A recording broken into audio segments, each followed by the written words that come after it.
बहुत समय पहले की बात है। एक महात्मा अपने सभी शिष्यों को उपदेश दे रहे थे। वह कह रहे थे कि अगर हम अपने जीवन में अपनी गलतियों को सुधारने और उनसे सीखने की कला को जान लें तो हम अपने जीवन को आदर्शमयी बना सकते हैं। गलतियां करना हमारे जीवन का एक सामान्य हिस्सा है। इस बात पर कोई प्रश्न नहीं उठा सकता, क्योंकि यदि आप अपने जीवन में कोई गलतियां नहीं करते हैं तो आप कभी भी कुछ सार्थक नहीं सीख सकते और ना ही जीवन में बड़े पैमाने पर आगे बढ़ सकते हैं।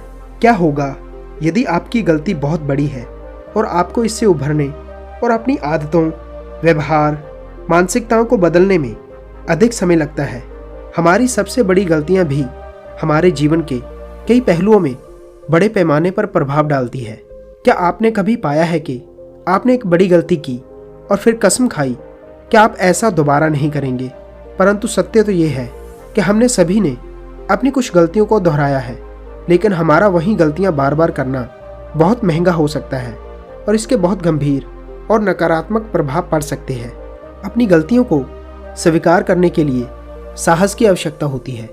इसी विषय पर आज मैं तुम सबको एक कथा सुनाता हूँ। एक पिता के 2 पुत्र थे। दोनों पुत्र युवा थे। दोनों पुत्रों का दावा था वे अपने पिता के साथ बहुत प्रेम करते हैं और अपने पिता के हृदय से आज्ञाकारी है। पिता भी ऐसा सुनकर प्रसन्न होते थे। फिर एक दिन ऐसा आया कि पिता बहुत बीमार हो गए। उन्हें लगा कि उनके शरीर में इतनी शक्ति ही नहीं है कि वह दुकान में जाकर रोज की तरह काम कर सके।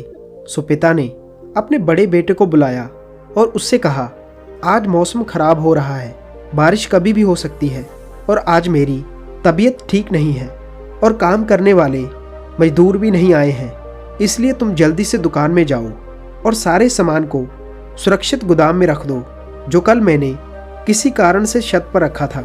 इतना कहने की देर कि उसके बड़े बेटे ने बहुत ही उद्दंडता के साथ साफ मना कर दिया। पिता का बड़ा पुत्र कहता है, आज तो मुझे बहुत सारे काम हैं, आप किसी और से करवा लीजिए। ये कहकर वह वहां से चला गया, मगर घर से कुछ ही दूर जाकर उसे बहुत पछतावा होने लगा कि पिताजी ने पहली बार कोई काम कहा और मैंने इनकार कर दिया। वह अपनी गलती का अनुभव होने के बाद वह सीधा दुकान में जाकर पिता द्वारा बताए गए काम को करने लग जाता है। पिता अपने बड़े बेटे के इस व्यवहार से बहुत दुखी होते हैं और अपने छोटे बेटे को बुलाते हैं और छोटा बेटा जल्द पिता के पास आ जाता है और पिता कहता है, तुम्हारा बड़ा भाई जो बहुत आज्ञाकारी होने का दावा करता था वो झूठा निकला और मैंने उसे कहा था कि दुकान में छत के ऊपर कुछ सामान रखा हुआ है जो गोदाम में रखना है, मगर वह मेरी बात मानने से इनकार कर देता है। अब तुम वहां जाकर ये काम कर दो, नहीं तो हमारा बहुत बड़ा नुकसान हो जाएगा। छोटे बेटे ने आज्ञा पालन में सिर हिलाया और कहा, मैं आपके कहे अनुसार शीघ्र ही ये कार्य कर देता हूँ।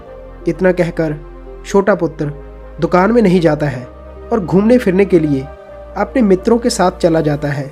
इस कहानी में पिता की दृष्टि में भले ही छोटा पुत्र आदर्श बन गया, किंतु असली आदर्शवादी बड़ा पुत्र है, क्योंकि उसने इनकार के बाद पश्चाताप महसूस किया और काम करने चला गया। कहानी का अंत कर महात्मा कहते हैं कि गलती का एहसास होना ही आदर्शवादी बनने की दिशा में पहला कदम है, क्योंकि यही एहसास हमें समुचित सुधार की दिशा में आगे बढ़ाता है। सो दोस्तों, इस वीडियो में इतना ही। हम लोग मिलते हैं ऐसी ही और मोटिवेशनल वीडियो के साथ। तब तक के लिए धन्यवाद।